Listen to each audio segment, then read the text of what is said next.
Hello, everyone. Welcome to a new show on the Outpost Unknown YouTube channel. This is Jupiter's CROCK, a Spartacus podcast show. I don't know what it is. It's some sort of show where we, as fans of the series Spartacus, aired on Stars a few years back, we decided, we love it so much. It's been a while since we revisited this thing, and we are going to discuss it episode by episode until it's done. Joining me on this adventure in ancient Rome is Spartacus. Yeah, I don't believe for a second that we're actually going to make this show all the way through. I think we get like 4 episodes and then life happens and we don't record again. Quite possible. But we'll see. And over there in Memphis, Tennessee is, what would your name be? Romulus? Yes, a Star Trek. Yes, named after a race of Star Trek characters who are known for having little to no emotions. This is yet another in the long line of soon-to-be failed podcasts that get no traction, and yet just another attempt to put content that goes out in the Yeah, what are you doing with To Be Fair? Because To Be Fair is your show. Yes. Yeah, Ronan. Well, what's up with To Be Fair? I didn't ask for To Be Fair. You guys came up with the name and then never thought of anything for it. You calling us pushers? Like we pushed a show on you that you did not want? Yeah. Okay. So I think tonight we sort of decided this is a strange show to discuss in the sense of like, where do you start? Obviously, the very first season of this was Blood and Sand with the great Andy Whitfield. But then, he unfortunately got diagnosed with cancer. And rather than sort of shutting down the show entirely, they decided to do a prequel series called Gods of the Arena that sort of showed, a lot of stuff that happened about 5 years prior. Sort of how all of our characters that we grew to know and love in Blood and Sand, how they sort of came to be in that place when we first started watching it. So we decided that, hey, we're just going to go in chronological order. We're going to start with Gods of the Arena, and we're just going to work our way through. And I think the prequel series is 6 episodes, whereas I think the main series might be 10 or 12. I don't remember exactly how many are in each one. But before we dive into this very first episode of Gods of the Arena, let's just go back to when we first sort of were watching this show, or when we first became aware of this show. I'll start. I remember, now I don't remember how this happened, but I was a classics minor in college, so I love anything that's ancient Rome and Greek and all of that kind of stuff. So I remember when this was announced, Rob Tappert was a producer on it. Basically, everybody involved in Evil Dead, all of those guys. I think Sam Raimi's a producer on this. This was billed or pitched as kind of like Hercules or Xena, but R-rated. It's going to be like for adults. And I was into it. And I remember I had the Xbox because we were playing Left 4 Dead back at that time, I think. And I remember I was able to view it every Friday, and I didn't have Stars. So I don't know if this was like they released it like on a Netflix or something, but I remember every Friday night. Back then they had this kind of arrangement with Netflix where the episodes would air on Stars on like a Saturday or so. And then on Monday or something like that, a day or two later, they would pop up in Netflix. And this was also back in the Xbox days when you could get a Netflix viewing party, which is where your avatars would sit in a little theater and you could all watch movies together as a group. That was a wonderful feature that they got rid of. Yes, because we can't have good things in life. So that's how I initially began watching this. So continue on, Matt. Yeah, that's how I started watching this. Steve, what do you remember about when this came out? Were you excited to watch this show, or did you sort of jump on the bandwagon when everyone was saying it was good? What was your, hype level for it? Oh, I didn't know this existed before you told me about it. So you were the reason that I watched Spartacus. And at the time that I started watching it, I watched it in air order rather than chronological order. And I almost didn't hang with it because of how terrible the beginning of Blood and Sand is. But I stuck with it. I hung around. I remember discussing things with Matt, and you would ask me, "Hey, who's your favorite character?" And I'd be, "Oh, character X," and you would just be like, because you knew what was going to happen to character X, Yeah. and almost nothing good ever happens to characters X, Y, Z, and so on. Yeah. So this is, I love this show. This is a show that I've revisited many, many times. Looking forward to doing it again. Cool, cool. So that's kind of where our heads were at. Ronan, were you excited for this, or did you just sort of jump on the bandwagon, or were you watching it right when it dropped? I honestly don't remember. I don't think, because I didn't have stars either. So it's been too long. Because you say, "Oh yeah, the show started a few years back." Try over 10 years is how long ago the I have no show. concept of time. But yeah, so the memory has left my mind of where exactly it probably was, like you, or the old website that I don't know if we shall mention, that you guys used to run. It might have been from there, but I believe that's where I kind of heard it from. And because we were playing like a Xbox at the time, it was just like, Ronan, you have to watch this. We're all going to watch it next such and such. And it's like, okay, and just got together, and yeah, it was great. And it's stuck with it. It is a show that, like Steve said, that I do go back and rewatch from time to time. Although I haven't rewatched it in quite a few years, so yeah, it's a lot of it's fresh memories. There are certain parts where I'm like, yeah, I kind of remember this happening, but there's enough fuzziness there for me to not be kind of distracted when it comes on. Yeah. I Yeah, will and say that when I go back and rewatch it, I start with episode 4 of Blood and Sand. well, we'll get there. We'll get there. Let's not spoil anything with Blood and Sand quite just yet, because we are on Gods of the Arena, the prequel sort of series to this. And well, Steve, I mean, you are a bear trap of plot details and whatnot. And I'm actually curious: will you be able to remember the names of these characters No, and I walk us absolutely through? will not. That's the thing. Like when I watch a show like this, or when I watch a show like Game of Thrones, like characters will be talking and they'll just be like, "Oh, uh, remember Mr. Baranatha Sarathian Yes. Smith?" And I'm like, "Wait, who did they say?" I have to pause it and I have to go look at the Game of Thrones or Wikipedia and be like, "Who is this character that they just name dropped?" Because I can't remember that many syllables, and I have to Yeah. refresh my memory and then go back. So I'm gonna try. I'm right there with you on that problem, but it's weird because like when I watched Game of Thrones, I had that exact problem. Like I don't remember the names of any of these fucking people, but then I can remember the names of a million different weird ass Star Wars characters. So I don't know if it's just like some you got to be super into it or what, but I have that problem as well remembering names, This especially when they're is not weird. as bad. My problem with this is going to be, unlike the beginning of Blood and Sand, as I keep mentioning, this opening episode is fucking action packed. Like there is never a Yeah. moment where just nothing is happening. So you guys feel free to, and please feel free to jump in and fill in the gaps here. But we start with a flash forward to the end of Blood and Sand, and Body Artist. Spoilers is how it Yes, starts up. yes, Yeah, we should spoilers. point that out. Like if you're listening to Yeah, this Matt, go back show, and add a spoiler tag to the beginning of this. well, I don't necessarily think we need to have a spoiler tag for the series because we're going through it, but I do think that if anyone's listening to this and they've never seen Spartacus, don't necessarily start with the first 5 minutes of Gods of the Arena because it recaps everything that happened in Blood and Sand. So That's what I mean. Since we you'll be are completely starting with spoiled. Gods of the Rita, you need to go back and tell people that if they have not seen Blood and Sand, they need to wait a few episodes until we get there.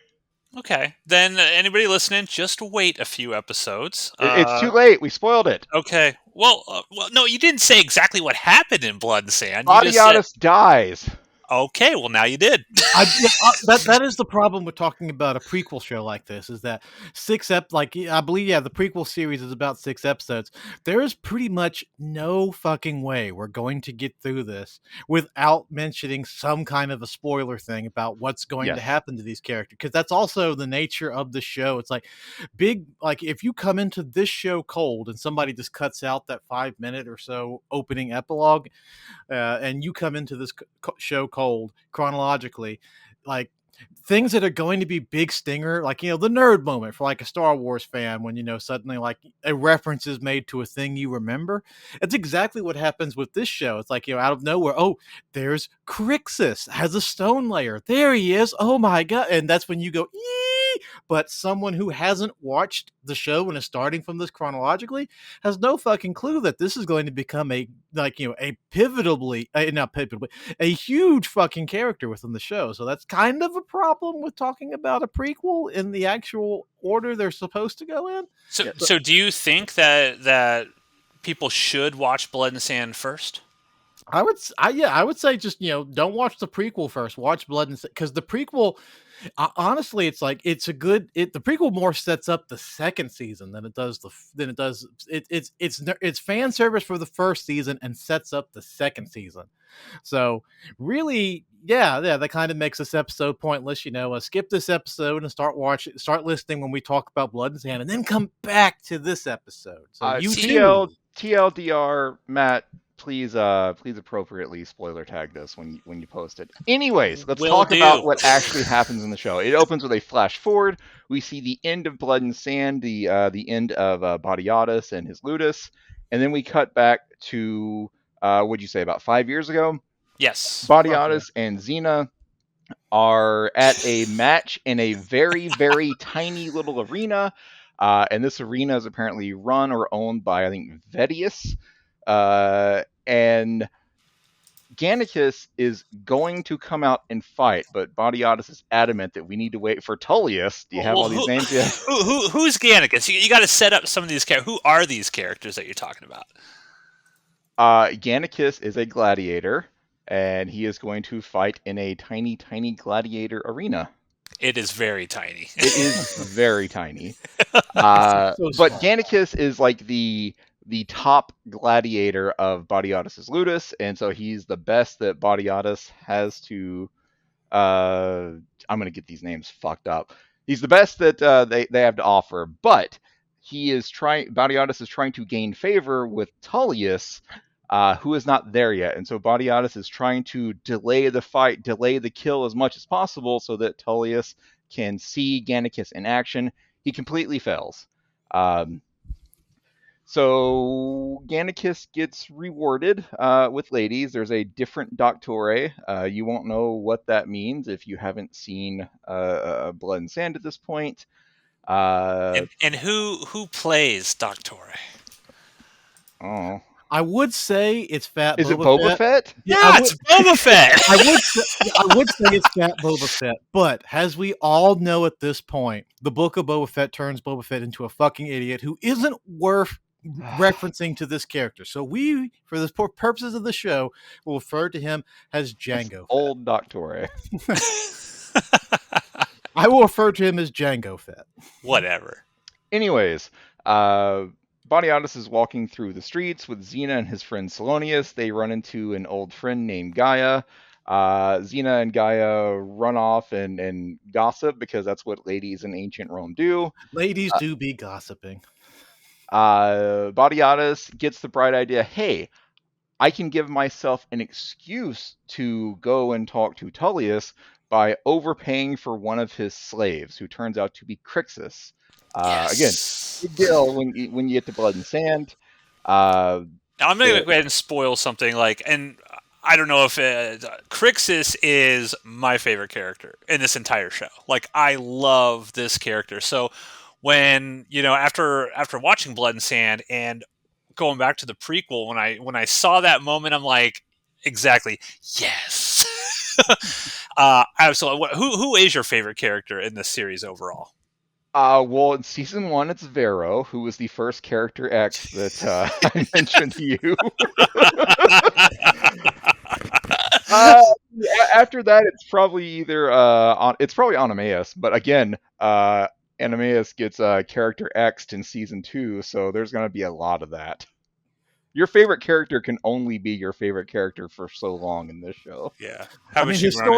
I mean, spoilers. The Spartacus slave revolt didn't work, so none of these characters get a happy ending. Spoilers. Yeah, this History. isn't some weird Quentin Tarantino rewriting history sort of thing. This No, is this is not Inglorious Bastards. No, like Hitler, like the Romans don't get burned in an amphitheater in this one. Well, some do, but like favorite characters, I would say like three of them. You would have Andy Whitfield Spartacus, but that's season Mm, one.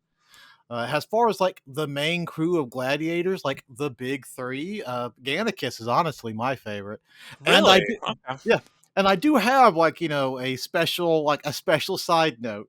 It's like you guys like you're probably I hate it or love it, but Asher is such a great fucking villain. Asher is one of my Oh, favorite Everyone in this characters. show is great. So I mean, Yeah, they there's really are. But Asher, like high up there on my list of like just a great bad guy. yeah, he's super good, and his character arc over the series is what really makes him a great villain. So yeah, those are all fair. You can't really say that any character. I mean, there even a lot of the female characters in the show are awesome. Like I love you said that Lucy like it Lawless was as Lucretia. impossible for a female character to be awesome. Well, Yeah, no, that's because very problematic. no, I don't mean Where's it in a Rachel? problematic way. I mean it in the sense that, like, you would imagine, like, a show like this would give sort of short shrift to female characters since it's, like, hyper testosterone, male driven gladiator sort of thing. But there's a lot of, like, deliciously evil female villains in this show. And they're all great also. Like, but Yeah, yes, Bianca. what, so what, woof. We'll get to her. She'll pop up. We'll get to Um, her in 6 to 7 episodes. yeah. Now, Ronan, why is Gannicus your favorite? Of the big three, like the main gladiator type, yeah, because like again, more spoilers. The big three in terms of like the slave revolt was Spartacus and two like a Gaul named Crixus and a Celt named Gannicus, historically speaking. And the way he is portrayed in the show, at least, he's my favorite because like Spartacus is like the very I don't want to. It's he is the very like direct, calm, kind of default, standard issue Yeah. military leader. Crixus is the generic kind of he's the Vegeta to his Yeah. Goku, and then you have like that's a reference Matt will not get, but Steve gets it. Dragon Ball Z. I was gonna say, I don't think Matt is that far gone. Yeah, I know what that is.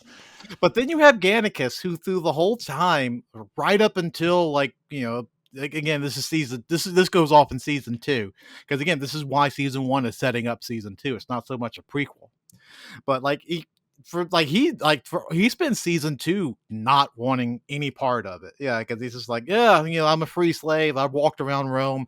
This like this is just going to end with you hung up on a tree, right? You're just going to get crucified, which kind of an ominous foretelling of what happens in season four. So, Yeah, like, no, Gannicus is season very three. different. That's right. Yeah.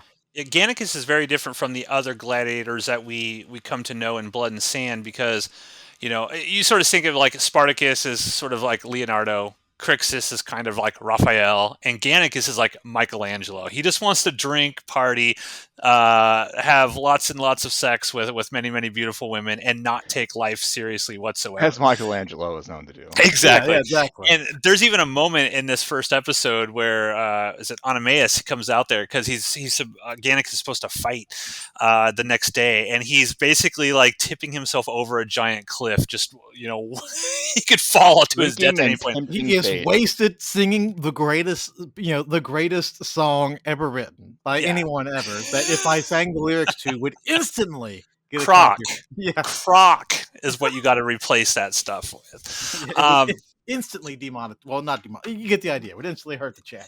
Yeah. So continue, Steve. All right. So Bodiatus overpays for Crixus. The Gaia moves into their Ludus and hangs out with Xena for the rest of the episode.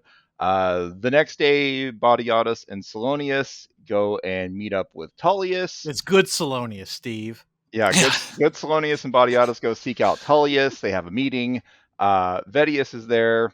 Vedius and Bodiatus obviously hate each other, and so they agree that tomorrow morning in the market, not in any sort of arena, but just out in the street, it's going to be one of Badiatus's gladiators versus one of I already forgot the V guy. His name, his Vedius. Vedius, yes. And so they agree to this, but Badiatus stupidly says any one of my guys could beat your guys blindfolded. And so the next day during the fight, out rolls Gannicus, and Vedia says, "Well, wait, where's your blindfold?" And Badiatus tries to play it off like, "No, that's not a thing. That was just I was just fucking around. that Come was just on, me guys. fucking around. That was me peacocking." And Tullius and Vedius are like, "No, like that is the challenge." And so Gannicus gets blindfolded, and Gannicus wins because later on he says that the other guy grunts so loud that Gannicus knew where he was at all times. Well, it is that whole sequence establishes how much of a badass Gannicus is right from the jump, because we Yes. don't see this character in Blood and Sand. He's not there, so we know that he's going to show up in what's the name? War of the Damned. Was that the Yeah.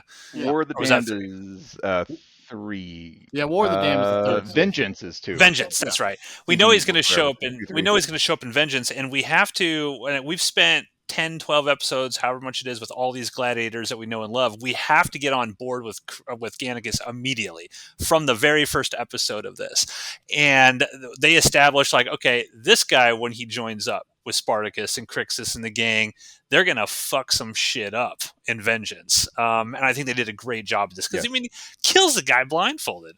He They kills the have guy to set him up. blindfolded, and then also in his very first fight, he knows that he is so good compared to his tiny arena opponent that he just puts the swords down and fist fights the Yeah. other guy who has a sword and shield. They had like they go a little try hard with Gannicus to make you like, because they have to establish early on that he is on par with Crixus and Spartacus, as you mentioned, because they got a whole show, like they had a whole season showing how badass those two were. And this, like, they have to set us up real quick to know that this guy is on par with them. Like, clear equal, like, nerd fight, who wins between the three of them. I don't know. It's that they have to set him up real quick, which a worst written show or a show with a worse actor would have fucked this up royally. But it does not come across as try hard. It does not come across as cringe. Like he's like, as Steve mentioned, it's like, his first fight, he gets a little cut, gets pissed off, throws his swords down, and just fist fights the dude, and then beats a guy blindfolded, literally blindfolded. Yes. Yeah, So, Dustin Clare plays Gannicus, and he's so damn charismatic. Like, you just like this guy, and you want to hang out with this guy. You're like, I want to see where this goes. And it's interesting because when I first watched this, for whatever reason, it seems obvious in hindsight now, but I'm like, how are they going to end this? That Gannicus is he's gone for the entire season of Blood and Sand. Like, what are they possibly going to do? And then it's like, oh, they do something so obvious, but at the time I wasn't even thinking about it. We won't spoil it yet, but there's a reason why he's not in Blood and Sand. Yes. And it's continue. Oh, I will point out. Sorry, cutting you off one more time. John Hannah is fucking great in this entire series. Like, as Badiatus, I feel like he's like the backbone of this show. That is something that I want to bring up with you guys, because I Yes. want to know if you have the same issue that I have. All throughout Gods of the Arena, and for about the first 6 episodes of Blood and Sand until Badiatus does something unforgivable, I fucking love Badiatus. I know he's a piece of shit. I know he's a goddamn slave owner, but I root for him all throughout the prequel and about half of Blood and Sand. And that probably says something about me, but he's fucking great. That says more about the show and his acting, Steve. Because I mean, he's absolutely all of the Romans in the show. Like they didn't write a single sympathetic Roman in this entire show, with the possible exception of what's his name, Varro, because he's a Roman who volunteers himself. Yeah, he's they didn't write a single positive free person in this show until maybe the final season. More or less.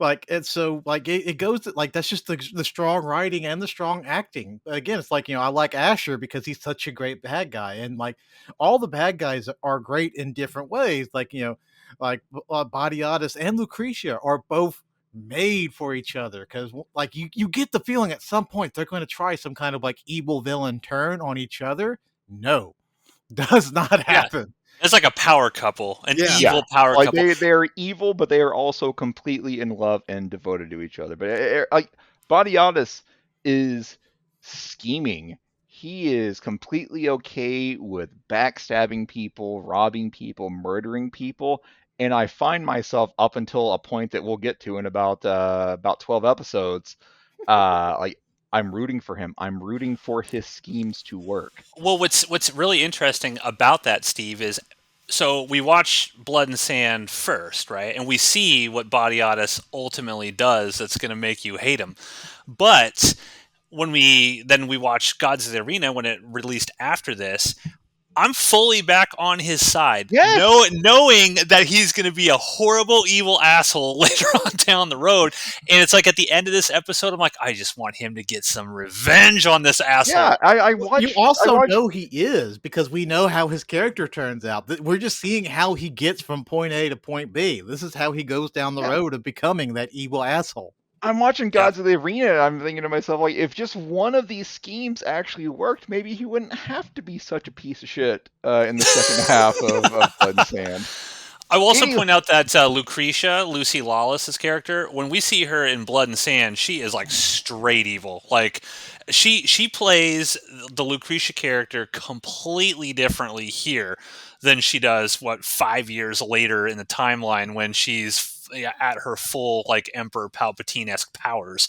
And I really love sort of seeing how that changes. And they bring in that Gaia character to kind of be the one that sort of starts corrupting her with the drugs and Worm the tongue. orgies and things of that nature. But I like how she seems kind of pretty innocent in this first episode until, her party pal comes along and starts messing everything up. So, Yes. like 2 notes.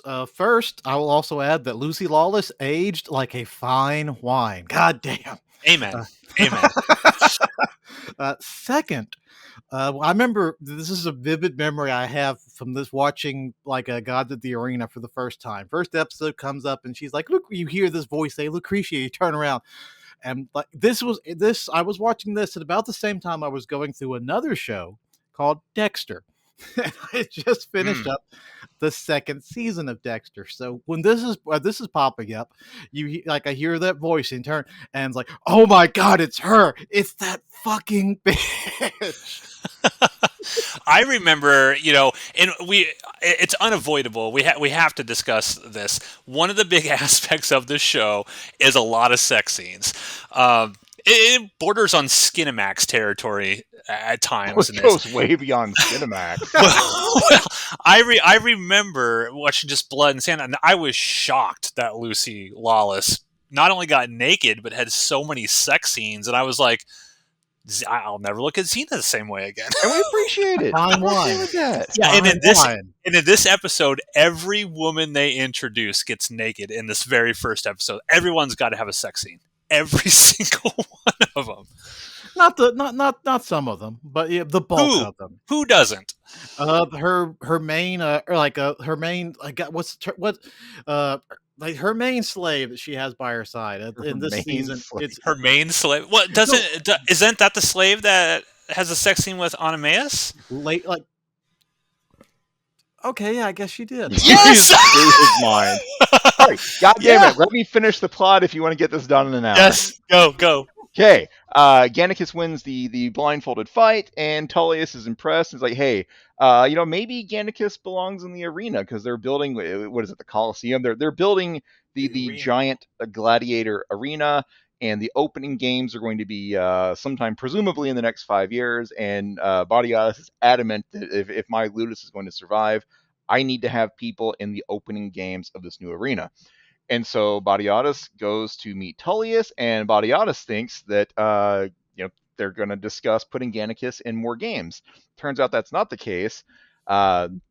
Tullius is an ally of Vedius, and what they're actually planning to do is buy Gannicus away from Badiatus, and Badiatus is adamant that nope, that's not going to happen. And so they kill Badiatus's bodyguard. They put a bag over Badiatus's head, beat the shit out of him, like literally piss in his face, and the whole time it's cutting back and forth between him being beaten and Gaia and Xena having an orgy. That's the end of the show. having an opioid sex orgy. Now, what's really interesting about this, and they describe this in the scene, is Batiatus bought Crixus from Tellius. So from Tellius's perspective, he's like, well, wait a minute. You should offer me the same thing. Like, you bought my slave. Why are you now denying that I can buy one of your slaves? And they're sort of using that sort of power dynamic and struggle, which I thought was really interesting, because what this show overall does really, really well is it gives the villains and the bad guys legitimate reasons, like, as to why they're acting that way. It's not just 100% we're just evil for evil's sake. They always have a motive or a logical reason as to, well, this should be a fair trade. You bought Crixus, I'm buying Gannicus, but you're denying me buying Gannicus. That's Everything not fair. is a transaction. Yeah. Exactly. But yeah, Ronan, what did you think of this first episode, revisiting it? It holds up very well. That because Steve went over the plot, and that's basically all the plot. I want to because we were just talking about Batiatus's character. It should be known that I was talking I mentioned he had his friend Good Salonius, and in Gods of the Arena, no, in Blood and Sand, they're they're kind of fake friends, they're frenemies, while secretly plotting behind each other's back. And this show shows you how this happened. But there are lots of little character moments that kind of set up the fact that Batiatus was always kind of a dick to him. For some this bizarre reason, while they're talking to each other, walking through the market, they decided, you know what would be great? Let's have them go to a latrine and continue this conversation, taking a shit and pissing. So they did in ancient Rome. This is true. But it's just an odd choice to be like, yeah, let's do that. But just a nice little character nudge moment. You get notices that Batiatus grabs a towel, he's wiping his hands, and Salonius holds his hands out for the towel, and Batiatus doesn't give it to him. He has to kind of reach over and take it from him, because Batiatus just pays no attention to the fact that he needs this thing too. He's too concerned with his needs, and there are some little tidbits like that scattered throughout the show. It's like, yeah, that's a good little moment right there. Yeah, Batiatus will fuck over even his friends, and he'll give him little digs and slights, when it suits his needs. And yeah, I agree with you. They sort of show those things building up over time. What I also loved about this is I love Oenomaus as well. He's such a great character, and in this one, he just wants to go back to fight because he's a great gladiator. But they say he's the only one that survived the shadow of death, or whoever. Theocles, right? Yeah, Theocles. Which, man, give me that prequel show. I want to see what that was all about. And he's been injured, but again, Batiatus, to get to your point, Ronan, Batiatus just completely overlooks Oenomaus's wishes and desires. He wants to be a gladiator again, and he thinks he's the best. He thinks he's better than Gannicus. He's like, look, Gannicus has never survived against the guy that I did. I'm fully healed. I'm ready to go. And there's even those moments when Batiatus comes out watching the gladiators sort of train, and Oenomaus is like, sorry, bud, and just kicks the shit out of one of the top gladiators. Yeah, it's Barca. Barca. He's training with Barca. He sees Batiatus, and he kind of looks at him, he's like, apologies, and beats the shit out of him, kind of implying that the whole time they were training, he's just holding back. Yeah, and so you realize Oenomaus is a badass, and then when you see him in Blood and Sand, and eventually, because we won't spoil it, but he's not on board necessarily with the idea of revolting, against this, and how that changes. So many, every character in this, I just like them all.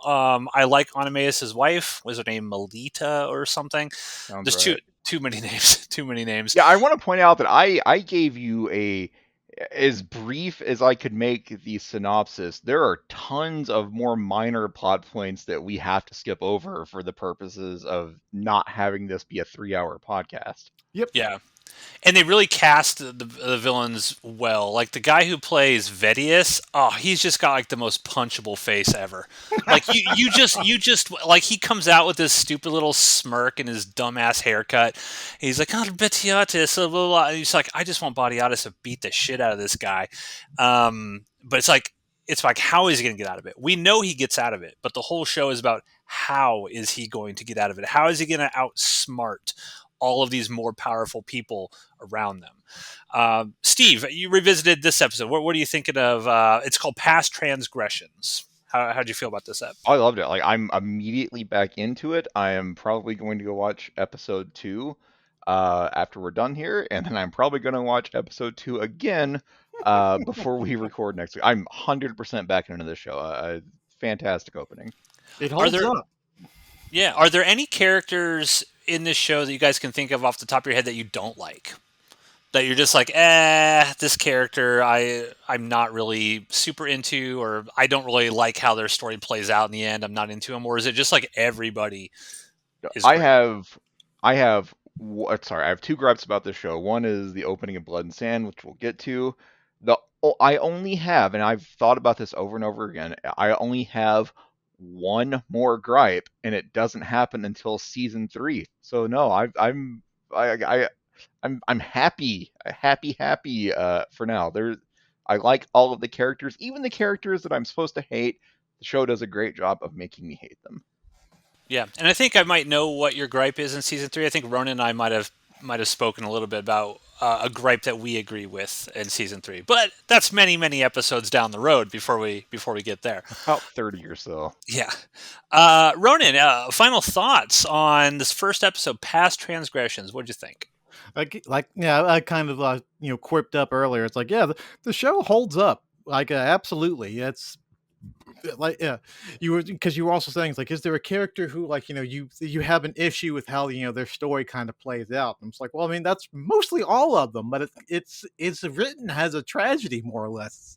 It's like, almost nobody gets a happy ending in this show. Spoilers, and like, all of that does is just kind of further fuel your connection to it, and you watch it and you get further hooked by this because you're like, yeah, like such and such has to get their up and comings. Come on, get your up and comings. And then they do, and you're like, yay, knowing like only a few more episodes from now, it's like they're going to get another up and comings from somebody else.